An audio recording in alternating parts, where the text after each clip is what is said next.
Você está na Novel Sonora. Agora vamos ler Shadow Slave. Capítulo 142. Por trás dos bastidores.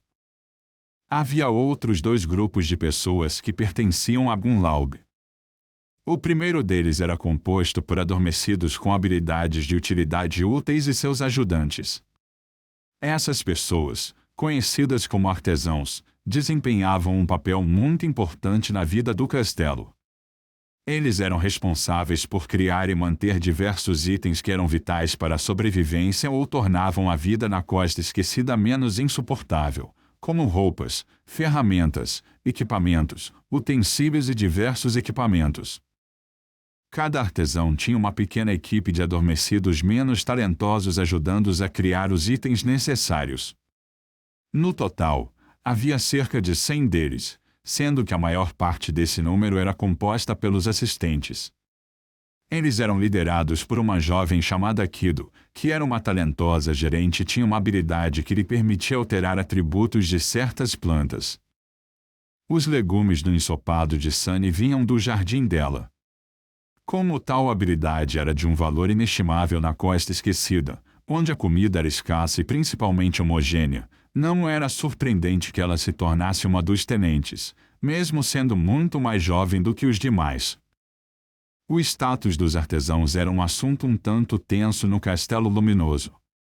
Como eram em grande parte não combatentes, os guardas sentiam que sua posição deveria ser inferior à das pessoas que realmente arriscavam suas vidas em batalhas ferozes contra as criaturas do pesadelo.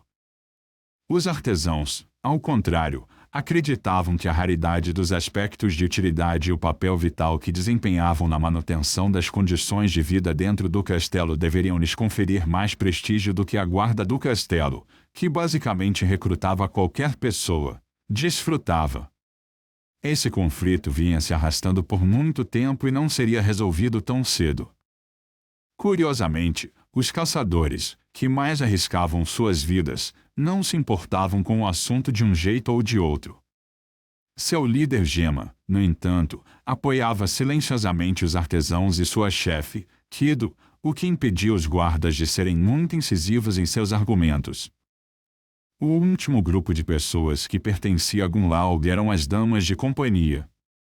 Essas eram as jovens que Sunny viu silenciosamente executando várias tarefas pelo castelo, como garantir que as janelas estivessem bem fechadas antes do início da noite ou preparar e distribuir comida durante as refeições.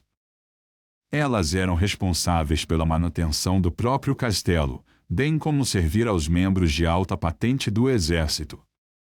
Havia também cerca de 100 delas. Pelo que Sunny sabia sobre o mundo, essas pobres meninas deveriam ser as principais vítimas de abuso dentro das muralhas da fortaleza antiga, mas, para sua surpresa, elas eram realmente estranhamente reverenciadas e até um pouco temidas. A principal razão para isso era sua líder, uma mulher misteriosa e impressionantemente bela conhecida como Seisha. Seisha não só cuidava de suas damas de companhia, mas também secretamente as ensinava a se defender. A extensão exata de seu treinamento era desconhecida, mas Sunny claramente viu que os membros da guarda do castelo eram muito cuidadosos ao se comportar perto das damas de companhia, na maior parte do tempo. A outra razão era que, como tudo mais no castelo, as jovens pertenciam tecnicamente a Gunlaug, e Gunlaug era muito particular quanto às pessoas colocarem as mãos em seus pertences sem permissão. Mesmo que algum guarda tolo fosse corajoso o suficiente para enfurecer Seishan, ninguém com desejo de viver estava disposto a entrar em conflito com o Senhor Luminoso. No entanto, Sunny já estava assustado o suficiente com a própria Seishan. A primeira vez que ele enviou sua sombra para dar uma olhada no que as damas de companhia estavam fazendo quando ninguém estava olhando, ela quase foi pega. Foi a primeira vez que alguém conseguiu sentir sua sombra.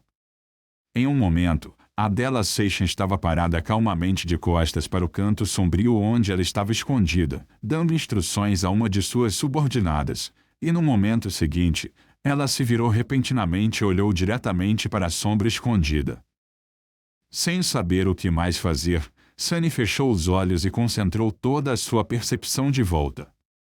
Amy tinha quase certeza de que ninguém seria capaz de ver diretamente a sombra, afinal, seu aprimoramento de furtividade inato era ainda mais pronunciado quando se tratava de seu companheiro silencioso. No entanto, havia muitos aspectos diferentes. Muitos despertos, por exemplo, conseguiam sentir quando alguém os estava olhando. Rezando para que este fosse o caso aqui, Sunny esperou um pouco antes de abrir cautelosamente um olho.